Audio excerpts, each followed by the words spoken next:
So good evening, everyone. Thank you so much for joining the Montgomery County Taxpayers League this evening as we host Councilwoman of District 7, Dawn Leudtke.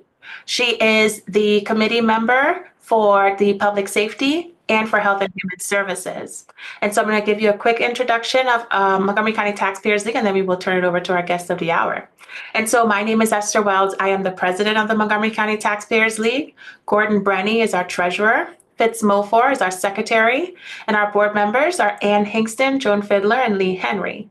So please check us out on our social media and our website, www.mctaxpayersleague.org, on Facebook, MCTL, on Twitter or X at MoCo Taxpayers, or you can email me directly at presidentmctl@gmail.com.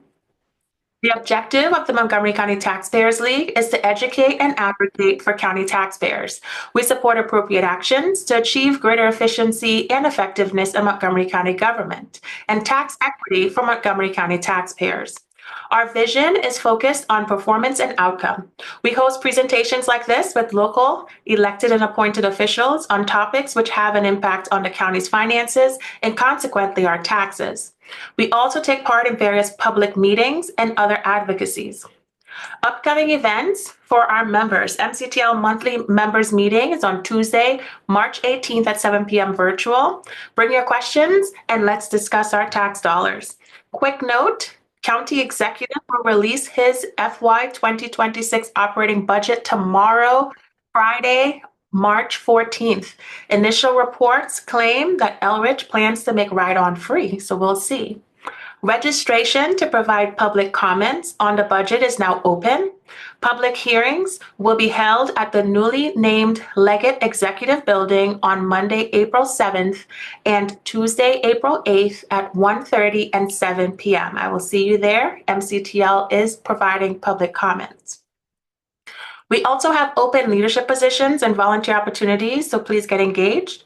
Please reach out to us if you are aware of any community events or engagement opportunities for MCTL to attend and advocate for members and taxpayers. Our annual membership is only $25, and we offer you a lot of great services and a community of taxpayers that are interested in what's going on locally. We advertise also that let us know what you have going on, and we're happy to come and talk about our budget with you. So a little bit about Councilwoman Leudtke, Dawn Leudtke.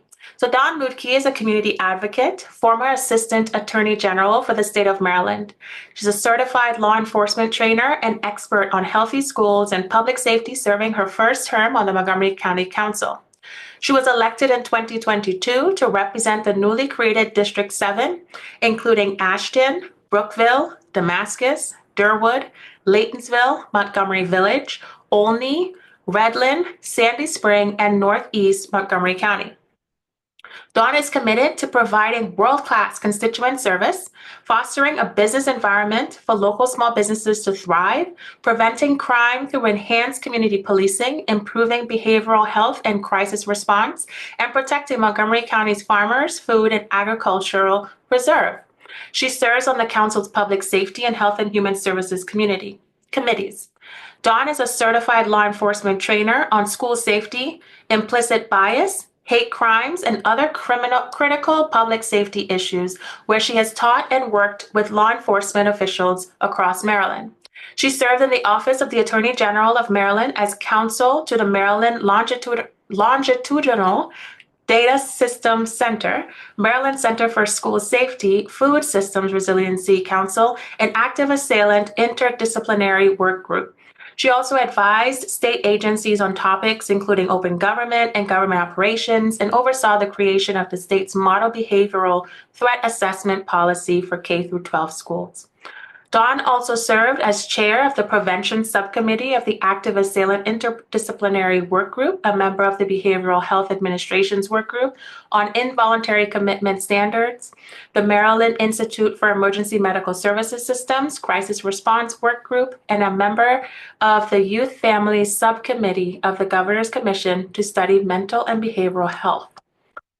A longtime theater performer and advocate, Dawn is Vice President of the Opera, Baltimore Board of Directors, Secretary of the University of Pennsylvania Glee Club, Graduate Club Board of Directors, and previously served on the boards of directors of the Olney Theater Center, Transformation Theater LLC, and the Bruce Montgomery Foundation for the Arts.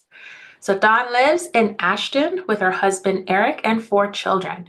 So help me welcome Councilwoman Leudtke. Thank you for joining us this evening to discuss the county's Public Safety and Health and Human Services Committee work. We hope this meeting is the first of many conversations and engagement. Thank you. Thank you. Didn't know my theater stuff was going to come up in my introduction, but yes, I am a big theater aficionado as a performer and audience member. So we all need hobbies, and I have many. But that was one that was also a bit of a profession for a period of time. So lots of fun.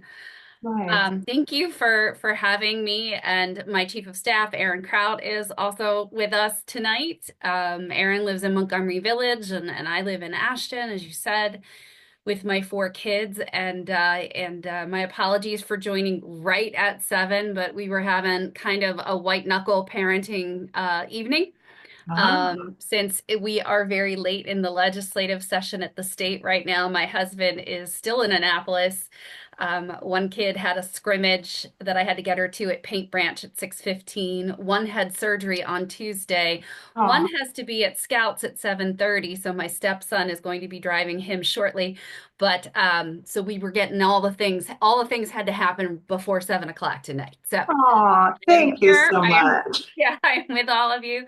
Um, yeah, it's wonderful being able to represent what I call the new District 7. There wasn't a District 7 in the past. Um, the district that I represent was spread out over 3 different council members in the past. And they are areas where even like Durwood, for example, was split between multiple council members in the past. So I'm glad that Durwood finally has one home with one district council member.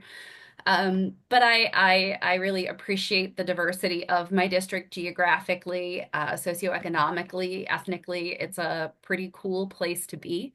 And trying hard to make sure, especially since a lot of the parts of my district that are more rural were portions of the prior districts that people didn't touch. Wow.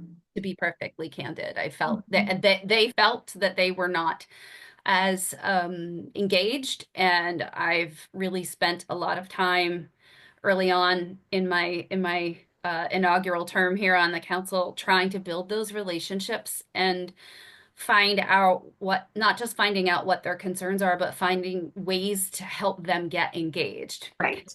And I think you know this because you do come to council and you are very engaged, but often we see the same people coming all the time. Right. And it's not even necessarily issue specific. Like some people just come all the like they if there's a bill, they're going to be there, right? Right. It is their hobby. But I really want to make sure that if something is affecting people in my district, that they're aware of it, they know about it, and that they come and they are engaging and they know how to, and that they know that they can also do it from home. They can do it on Zoom. They don't actually have to come to Rockville. So if you live in the tippy top corner of my district where Montgomery, Frederick, Howard, and Carroll all meet in that little nook, you can just do it on Zoom. You don't have to drive down to Rockville.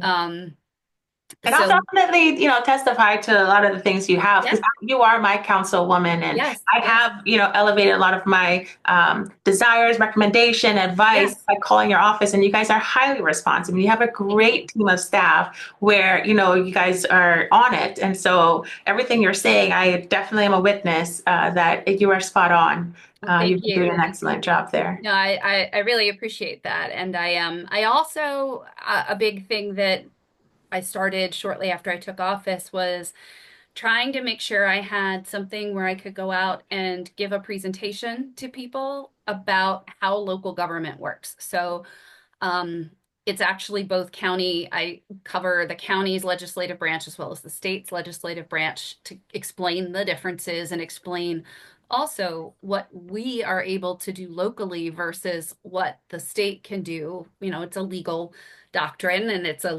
all law, but breaking that down into small chunks and digestible pieces and ways for people to say, well, this bucket belongs to my local person, this bucket belongs to my state person.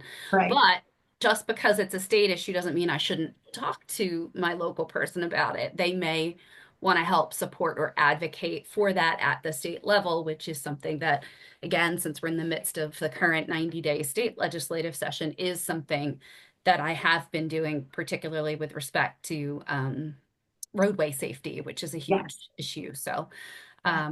so I do serve on public safety and HHS committees.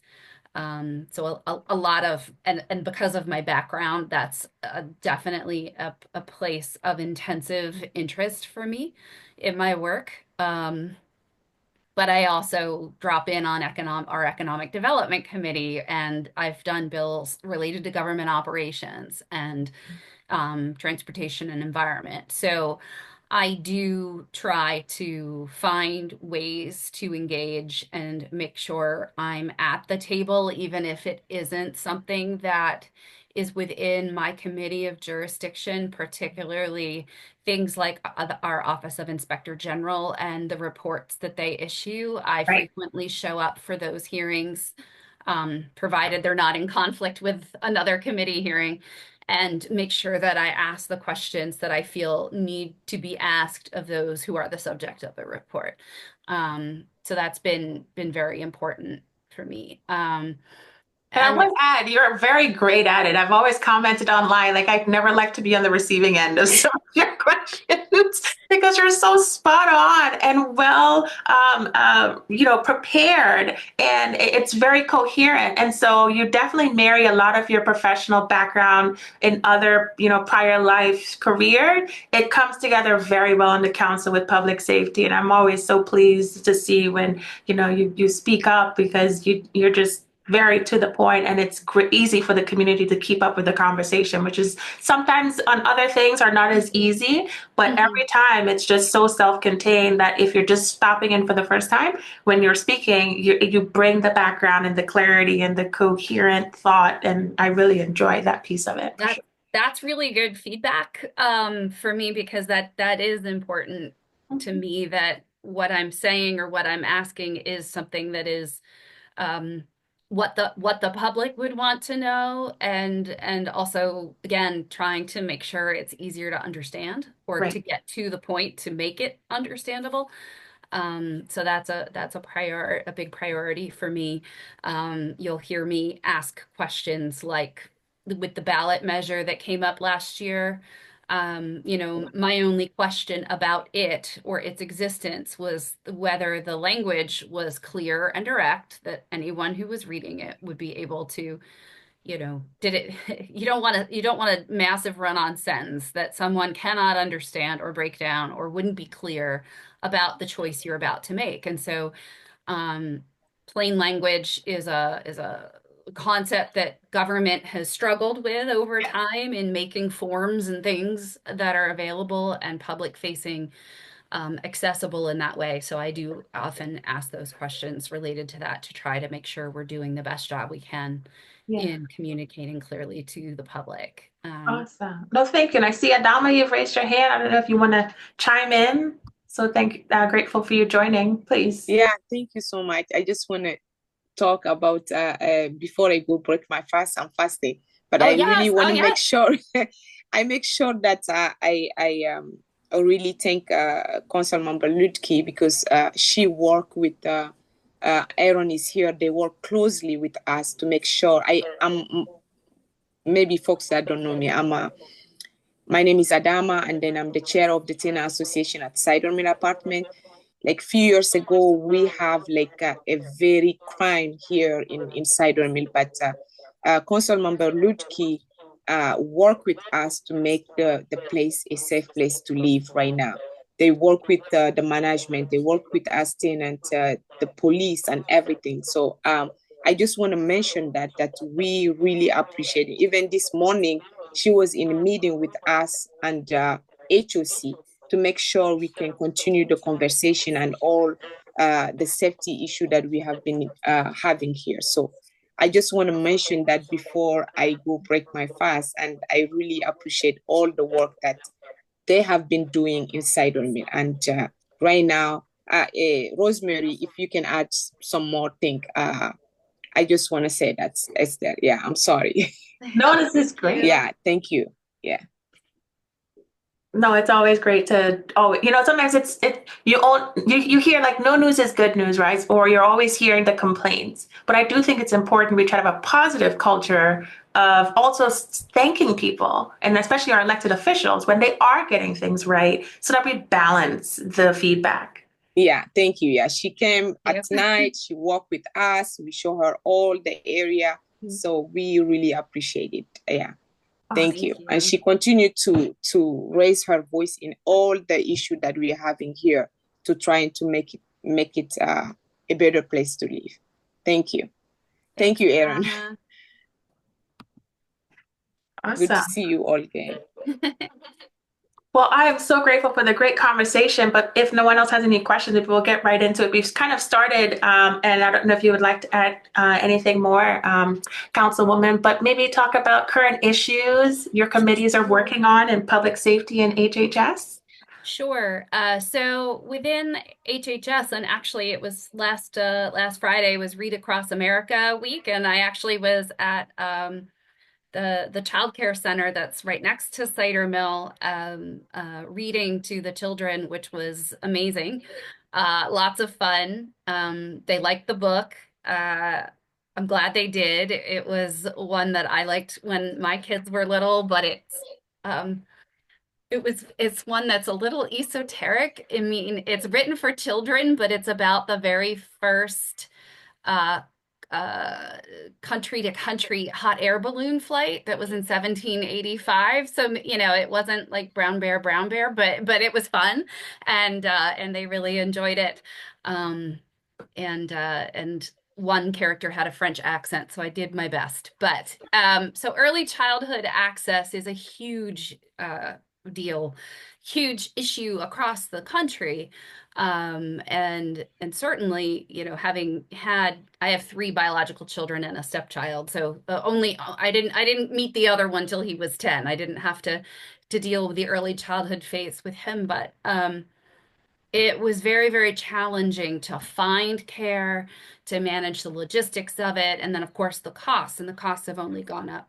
And there's a host of reasons for that. And certainly since the pandemic, we have less folks available working in that space too. So we've got all kinds of push and pull with access and employment within that space as well. So we had taken the opportunity to try and take a deeper dive look at the work that the county's doing to expand access to early childhood education. And in keeping very much with the mission of your organization, what's working, what's not working, where is the money, and why is it not getting to where it needed to go? And take some actions that were going to be consistent with better fiscal management and also functionality, right? Because at the end of the day, it's a policy priority that we are trying to make sure our children are getting into these care centers who need it. We want people to be back in the workforce. We are still facing a huge deficit in working moms being able to work. And, it's wonderful if someone's choosing to stay home and that is their choice. But it's not always a choice, or not always a freely given choice. Let's put it that way. It is often one that is forced because of the lack of care and or the cost. If your entire salary is going to the cost of the childcare, it's a hard decision to make. So we worked on that. So we had taken what was a very unique situation where there was a fund balance that was previously permitted to carry over year after year and wasn't being spent down. So the tax dollars were being encumbered, but they weren't being utilized in the way that we wanted them to. So we had a lack of efficiency and holding taxpayer dollars hostage, and course corrected that. So that was a huge priority of mine and Councilmember Mink when we were sitting next to each other figuring this out. We sit next to each other during full council hearings. And so, just sort of suddenly going, wait a minute, what is going on, and why is this like this, and this is abnormal, and it shouldn't be this way.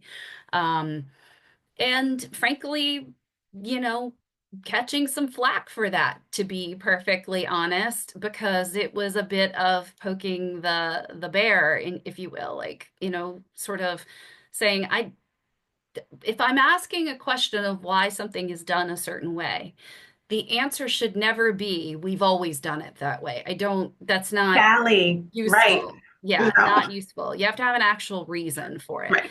And then the second question after that, if you give me an actual reason, is that the best way to do it? Or based on current circumstances, is there another way this could be getting done that might be more effective, that might deliver what we need better? So that's something that was a huge priority in that space for me. And we had an additional 34 early childhood seats that were created and able to be delivered for children to get to pre-K, high quality pre-K programs, in adding capacity at 5 different community-based childcare programs, which was a huge deal. And I think, again, yes, I do like to ask very pointed questions. And to that end, I believe that the quality of our HHS hearings has gone up, because they know I'm going to ask those questions. Um, they know I'm going to hold them accountable. And so there's not really wiggle room for certain things, because it's pretty clear where I'm going to be heading with certain things. And in all fairness, I've held meetings with the leadership of that division. I do talk to Dr. Bridgers, the head of HHS, regularly, and I admire him greatly. And we have a very open line of communication. It's a huge agency. He can't always see all the things all the time. And I think, he appreciates that partnership too, in helping to deliver the best things that we can. So, there were a lot of things in general in life that during the pandemic, people sort of lost track of or lost sight of for sake of taking care of the emergency that was there in the moment. But there's a lot of deep house cleaning, if you will, that needs to take place. And again, not just looking at things that were problematic before that got put on hold, but also going, hey, is this the right thing for right now? Because we are in a changed environment and we do need to think differently and smarter. So that's the big takeaway on the HHS side. On the police side, I participated in a public safety press conference yesterday, because we just launched our 4th drone as first responder unit that will now cover Bethesda. Which in the Bethesda area is an incredibly important tool, because it is such a highly urbanized environment and the buildings are and traffic. So when you're deploying patrol cars, if you're able to have the drone that's able to inform patrol a better way to approach and where the person has gone, which is incredibly important. It's harder for someone to hide, and this takes away that aspect of crime, and makes it a lot easier for our officers to do their job. It makes it safer for the public, and overall is an incredible force multiplier. So we now have 4 total: Wheaton, Silver Spring, Gaithersburg, and Bethesda. Mhm. Yes. Yeah, and I think, I don't know if I was reading somewhere, or if it's just maybe wishful thinking, but maybe 2 more coming online in the near future. The county executive said during the press conference yesterday that he had allocated for the addition of 2 more units Right. in the budget that we're going to get tomorrow. So I'll be curious to see. I know there had been talk about putting one in White Oak in particular. And there's all kinds of, differences in based on the site. For example, if you're in the flight restricted areas that are closer to DC versus for Gaithersburg and Montgomery Village, we can cover more territory.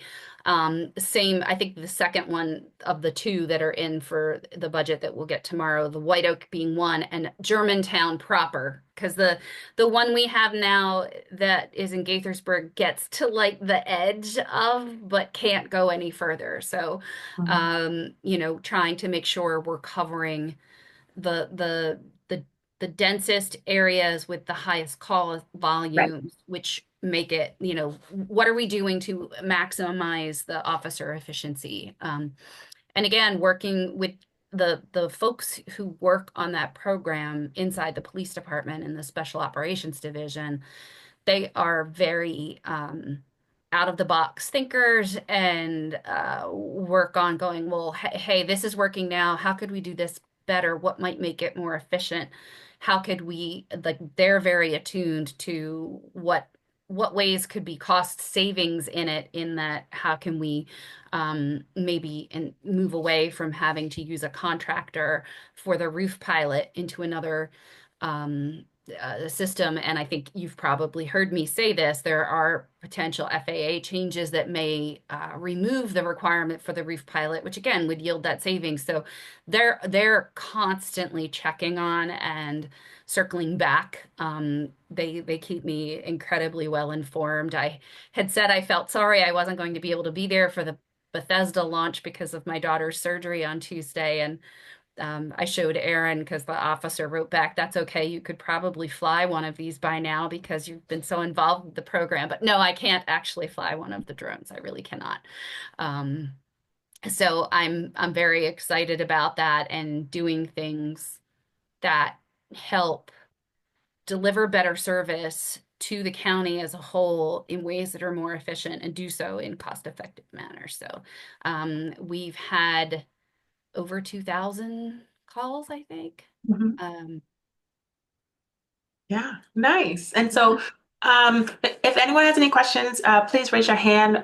We'll alternate between the pre-submitted questions. But no, that's great. Definitely public safety, the drones, just kind of understanding the staffing level needs that we have with yeah, MCTV and everything. The yeah. drones has been a good complement to all of that.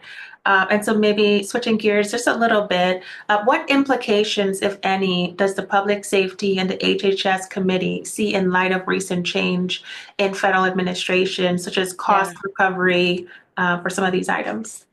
Yeah, so I'll talk to the public safety space first since we were just on that topic. So I'm on on that side of the fence. The Bureau of Justice Assistance, BJA, you'll hear, there's so many acronyms in government, but the U.S. Department of Justice runs this program through the Bureau of Justice Assistance, which is typically a way that a lot of local public safety departments, whether it's fire and rescue and EMS, or it's our police or even 911, receive federal funding that they can either apply to directly for the particular grant offering once they have a notice of funding opportunity, or NOFA, or notice of funding availability, NOFA. And or the state gets it and it goes to the governor, typically to the governor's office of crime prevention and policy, and then they administer it out to the local jurisdictions or to local departments who then apply to GOCAP for that funding. So we're in sort of an you know, uncharted territory in terms of what that would look like. We don't know what the impacts will be or what offerings they will or will not have moving forward in that BJA grant space.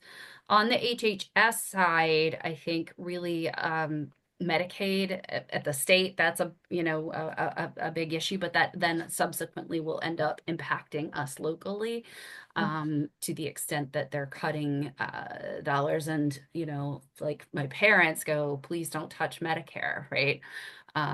Or things that people have paid into and they've worked for and you believe is going to be there. So the fallout from lack of available medical care Mhm. will again cause ripple effects locally for us as our local population finds itself unable to be served.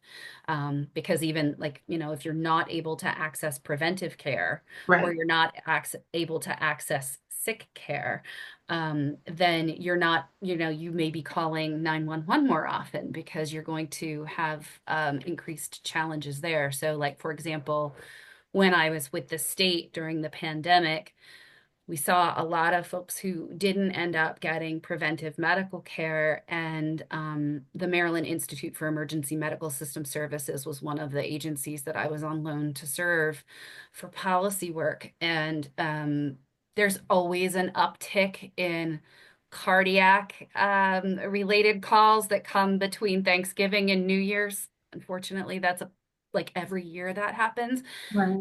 That year, after in 2021, after having gone for over a year, almost 2 full years, where people were not engaging in their regular medical care, it was way higher than what they normally would see during that typical holiday spike period every year. So it was really challenging for them in terms of meeting call demands and needs across the state. And is it correct, and sorry for putting you on the spot, but I'm just trying to think, bring full circle. Is it correct that the emergency room, those bills are shared and paid by everyone? Like, if people don't have their preventive care or health care, they still have access to using the emergency room as their health care, essentially. Right, And then, right. So yeah, and it's complex. okay, I'm gonna try to give the, sort of, there is a federal law called EMTALA. It's now see, I can't remember what anyway, essentially it means if you present at the emergency room, you cannot be discharged until you have stable, like they have to make sure you're stable. They can't turn you away, right? And so that is something that's been in existence for decades and decades and decades. And so we will continue with that. In terms of how the hospitals cover it or how it is worked out, I mean, the hospitals are nonprofit entities and it's a complex thing. And then inside the hospital ecosystem, certain doctors who are on call are a part of a private medical group, but they service certain shifts at the hospital. So it's very complicated. Often they just write it off. So if it's an individual doctor who works within the practice group that's servicing the emergency room that night, like for example, because this happened to me when I was a law clerk. So a gastroenterologist who treated me, but was not covered by my private insurance at the right, time. I didn't have a choice as to which hospital I was taken to because I right. was not even speaking at the moment. But he just wrote it off, and then they deal with that on their end with their business, with their taxes for their medical practice. And so, they have all kinds of mechanisms for doing that. In other cases, they may have an indigent patient who comes in and presents at the emergency room. If they end up being admitted, they often then go, well, what can we do to get you on Medicare or Medicaid, depending on which one you might be eligible for. Mhm. Social workers are at the hospitals as well to help with different things. And so there's a whole ecosystem to that. And again, what you want is folks to be able to get care that's less costly or that we do not have you returning back to the ER. And so Right. making sure we're doing our best to keep you healthy in the community and provide services that are in community based as opposed to hospital based. No, great. Thank you so much. That's very thorough and I makes a lot of sense. And again, if you have any questions, please raise your hand. If not, I will go on to the next question. So, kind of on the same lines of legislative updates, what implications, again, maybe at the state level with Governor Moore's FY 2026 operating budget, any funding shifts? Can you talk about any impact to Montgomery County in terms of budget dollars, revenues available for public safety and HHS? So it's actually not a public safety. It's not public safety or HHS based. There is one piece of it that may affect HHS, which is the local adjustment for disability-based services, right? So that's one that is going to impact the HHS space here locally. And the county has always, though, we have always had an increased adjustment for that because the cost of services are more expensive here. So that's something that we have to take into consideration. Of course, like overall looking to like do no harm and keep things as stable as possible. Again, knowing that there are uncertain other things that are going to be coming our direction. And, this is why you don't spend down your savings account, right? You've Right. got to kind of make sure you're prepared because you don't know what may befall you. And so that's sort of the mindset with which I enter receiving the operating budget tomorrow at 8 a.m. In the public safety space, are they trimming back different things here and there? There's no finality on the budget yet, and they're kind of behind. So which isn't fun for local government because we're dependent upon knowing what all those decisions were. So um I did serve on and it still exists, so we'll probably meet after budget because we have to wait to see what passed legislatively and what was funded. But the governor had appointed me to the task force to ensure the safety of judicial facilities, which was created after the murder of Judge Wilkinson in Washington County last year. And we actually had a briefing before our Public Safety Committee on Monday where I invited Judge Dwyer and Judge Bonifant and the administrator for the District Court of Maryland, who also sat on that committee with me, to come and talk to us about the challenges that we're having both in the district court and the circuit court. So Right. with increased agitation from litigants or those who are accessing court or court services. And so that's something we have to be really mindful of. If you read the report that we did for the state on this, that Chief Justice Fader transmitted to the governor and the General Assembly, you'll note that it says there were three sort of funding mechanisms discussed. And when you see the one that it landed on, if you know me, you're going to go, oh, I see. I know who came up with that one, which was to say local government can't fund it all. State government can't fund it all. There's got to be a happy medium where there's some money that comes in from the state in some part over time, and you can't do it all at once. So we have to do this in a phased approach to sort of get us to where we need to be, recognizing that there's wide variability in all 24 jurisdictions, but particularly in Montgomery County, it is, things like security for the judge, like making sure the judges can get to and from without potentially being assaulted and Right. physically accosted by people in the courthouse, which is challenging. And of course, the sheriff was there, and the sheriff's office is short deputies. And Max stands and serves courtrooms himself because when they're short, like Max does it himself. Yeah. I've heard judges tell me that he has been the deputy on duty that day when he's the sheriff himself. But this has been an incredibly challenging thing, and we don't anticipate it getting better anytime soon, right? There's a sort of level of unwellness out there that's pervasive, and we're all encountering it. Yeah, no, it seems like both MCPD and the sheriff, all law enforcement, Yeah. unfortunately, is facing these challenges. So yeah, no, definitely our courtrooms need to be protected. Our judges, they should not be feeling any pressures to rule one way or the other. It's just, and people need to conduct themselves in an orderly manner in our court. And we do have a class graduating next week. So there is a academy graduation next Thursday, which I'll be very excited to go to. Very nice. And so I see, Harold, you've raised your hand. You have a question for Councilwoman Leudtke on public safety or HHS. You want to unmute? Yes, thank you. Just one question. We've heard from numerous sources in the federal government that DOGE is going to approach Maryland and, of course, Montgomery County on its various supervisory tasks. Are you and the council going to cooperate with DOGE if that comes to your office? So, you know, I don't know exactly what you're talking about because, to be fair, so our system of government as set up by the Constitution creates a federal government and a state government. And of course, the local government, we are a charter government. We were the first charter government in the state of Maryland, founded in 1948.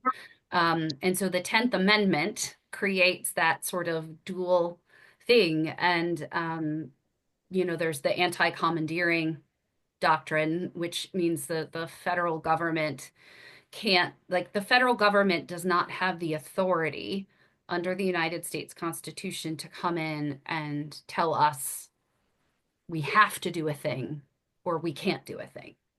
So, That doesn't so you're exist. saying you're going to refuse cooperation with DOGE or any federal directive, and I'm talking about not only financially, but also the directives that are coming from DOJ in terms of cooperating with ICE and et cetera. And one of the questions I asked in the chat, but it was not raised, was you are going to still continue to protect the sanctuary status of the county, and is that right? So, ICE, as you know, is a federal agency. And as I just mentioned, the 10th Amendment and understanding that USIS is, again, a federal agency and all immigration law is a federal matter. So the county has not changed its position on how it handles these things. For years, we aren't a sanctuary county, if you will. So the issue, as I mentioned, with the anti-commandeering doctrine is that a local government or a state government cannot be forced to carry out federal functions in that way. Okay, so we So have, basically, what you're and we saying will is, continue. Hold If you on. would so, like me to provide Hold an on, answer, please Carol. don't interrupt me, Mr. yeah. Maldonado. So the process has been and will continue to be that we do notify ICE whenever there is someone who has committed a crime of violence, and they do come and pick them up. That has always been the way it's gone. That's going to continue to be the way it is. We do not shield those who've engaged in violent criminal conduct, period, full stop. And that has been the ICE priority for decades. Bear in mind, they have 12 agents who cover 2 states. They cover all of Maryland and they cover all of Delaware. And so they do have a collaborative relationship with local law enforcement in that they tell us when they're coming because sometimes they need support, as in, our officers will go if they are going to apprehend someone who may be violent. Our officers will stand back to help provide security and safety and ensure that the community is safe. Those operations have continued, will continue, and there's been absolutely no change in course either now or previously. This is the standard operating procedure of the county. Thank you. Thank you, Harold, for the question. We're gonna go back to public safety. So we touched on the drone as first responder, but one of the questions we had was, do you know if or when was the last time Fairfax separate 911 call center operation was studied as a model for making operations more efficient and effective and incentivizing innovation? If so, can you talk about best practices? I believe 911 call center is seeing shortages as well. We are, yeah. And I've actually gone and visited with them. I've been able to sit, put the headset on, work with them. They actually, after I was there, because I was only there for like an hour, they were like, can you come back for a full shift? Which I did promise to do, and I got to make good on that.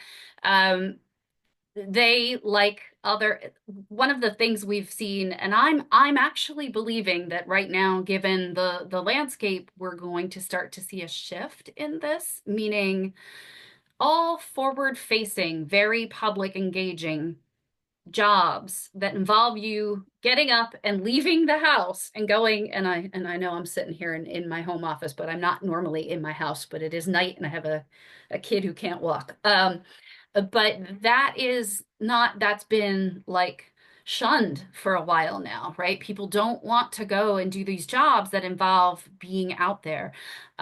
Teachers, nurses, police, fire, EMS, all of it, and 911. So we've taken steps to sort of elevate our 911 dispatchers and treat them in parity with our other public safety professionals, because they are the first stop. And they do co-recruiting along with police and fire. So there's a lot of interplay between the agencies now in trying to help strengthen that. And so there is a staffing study for police and the sheriff's office. I don't recall if it covered 911 or the emergency call center, ECC is what we call it. So I don't know, Erin, if you can make a note that we can follow up on that particular point. But we have been adaptive in how we're managing our call centers and how we're elevating those professionals again to make it a more desirable position. But I know the gentleman that I worked with while I was there who invited me to come back, he's been there for like 30 years. Like this is his everything, you know, and he's great at it. Yes, Gordy.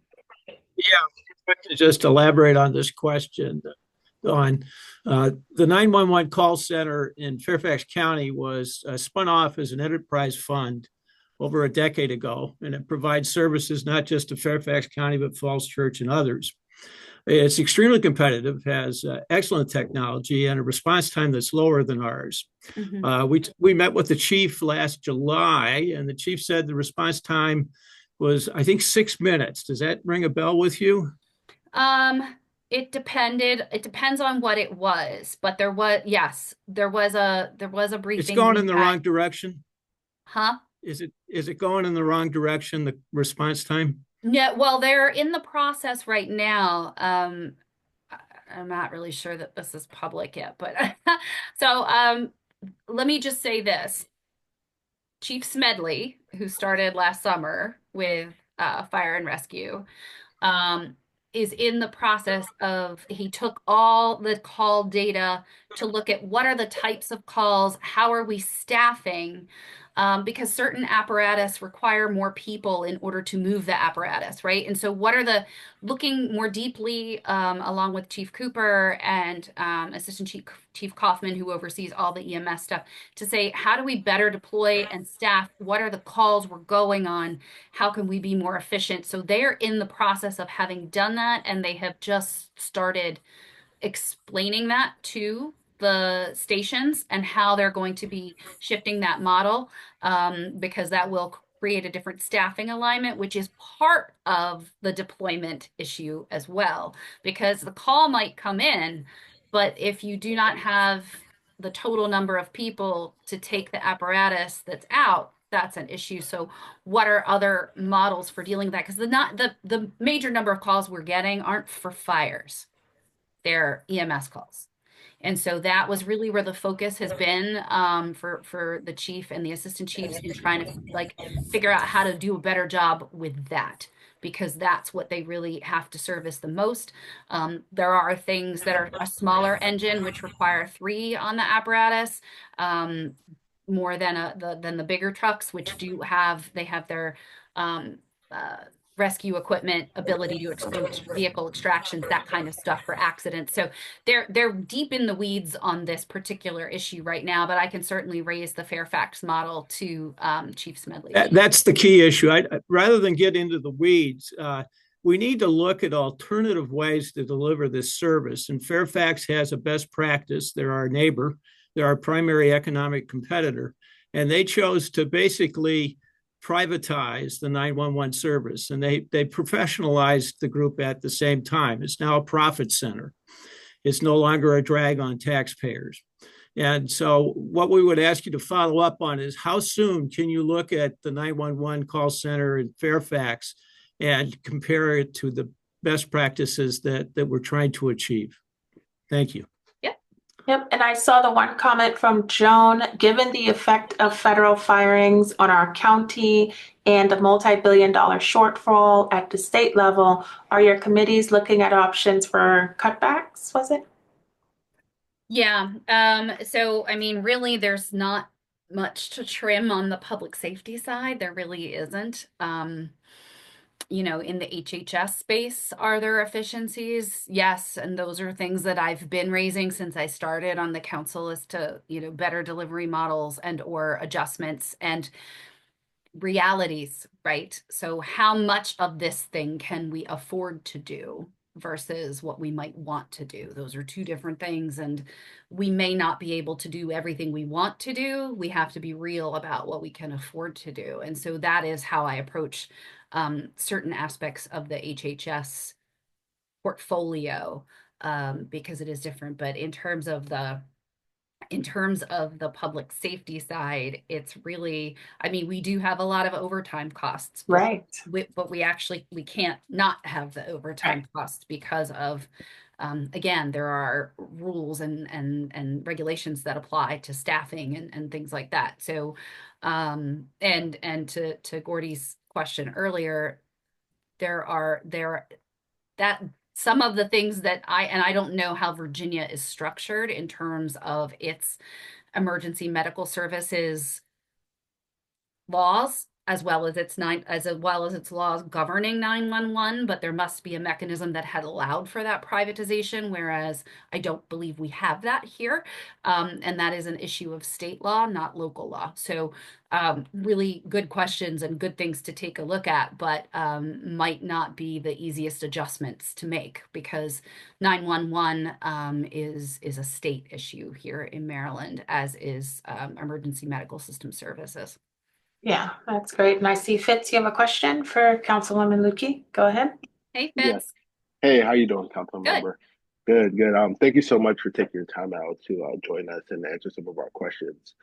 I know this is a little bit of a state issue, as you articulated earlier, the difference between local and states, but I know the county executive raised a good idea that I kind of agree with in a way, with repurposing some of the abandoned juvenile detention centers like Noise and so on, and maybe using it as some kind of rehabilitation Mhm. facilities of some sort.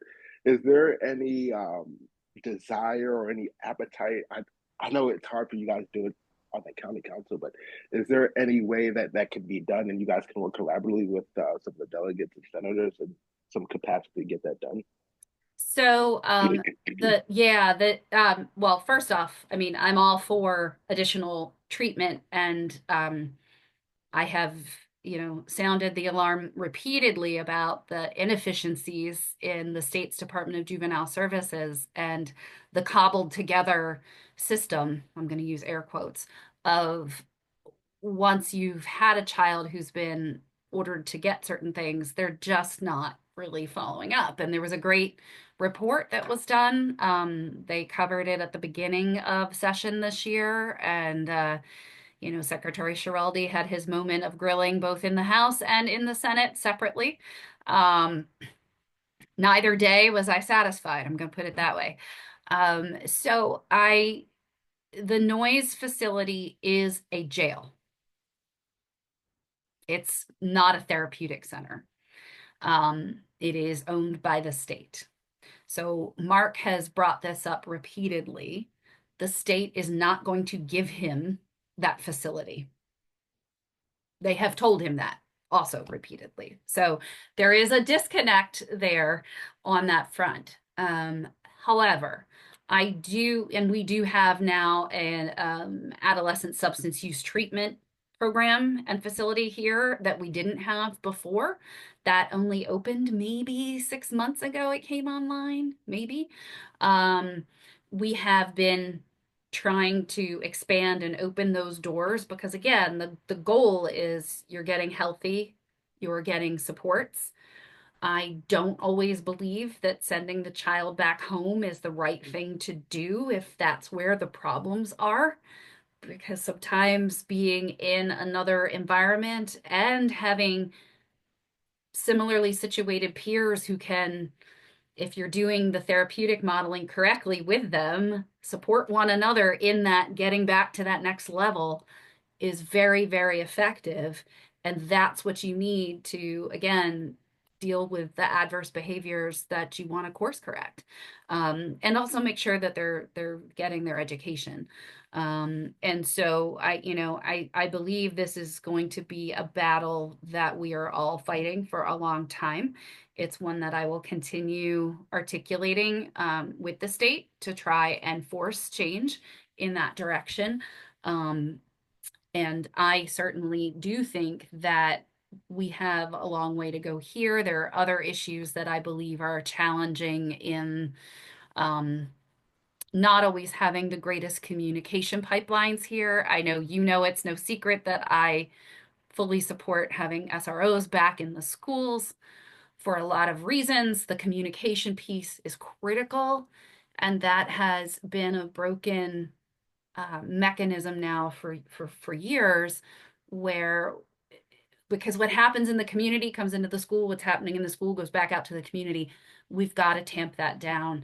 I know that our police department fully supports that. Our municipal departments that also have community engagement officers who are trained to do the work would like to go back to that more traditional model. It's just a question of getting the school system to make the adjustment, because it is the school system's decision to make. Yeah, no, thanks for ending on that with public safety in our schools. I think even today at Rockville High School, there was another incident. And so we really just need to get this, I agree with you, just kind of under more control. And to me, it's more consequences, but definitely leaving it to the expert on whatever it takes to find the right combination at each school.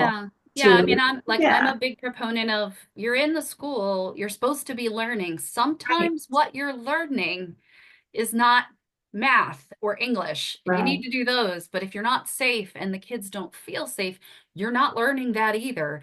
And for those, there should be a dual process there, meaning what's the school disciplinary process? Right. But there are other things, and we see a lot more of that, which are more physical assaults that require that they have crossed a line. Right. Everybody knows the difference between, A Christmas Story and Ralphie's, situation and that kind of thing, which is like the tale as old as time. Right. And some of the incredibly violent things that we're seeing in the schools. If that communication's not happening, we can't address it before it happens, right? Because it's the biggest function of an SRO is not the law enforcement function, right? It's that informal counselor, that mentor, allowing them to get into the classroom and teach on certain topics, right? So that's a really, really important feature of what an SRO is and does. And in the wake of everything that happened, here that led to the pulling out of the officers from the program, that got lost. Yes. And nobody and people, I mean, there was a meeting that the county executive had with us at the state, because I was at the state at the time, to ask those questions, but it was late and he'd already made up his mind. Right. So, and it really wasn't his decision to make, but it was forced, I would say, on the school system a lot. And here we sit. So I am optimistic that there will be more things, more positive. When you have a new superintendent who starts 6 weeks before the school year starts, it's really hard to do, especially when you come in with as many things to tackle as Dr. Taylor did. But I have been pleased with his communications so far with me individually, and in trying to turn the Titanic around, if you will. Yeah.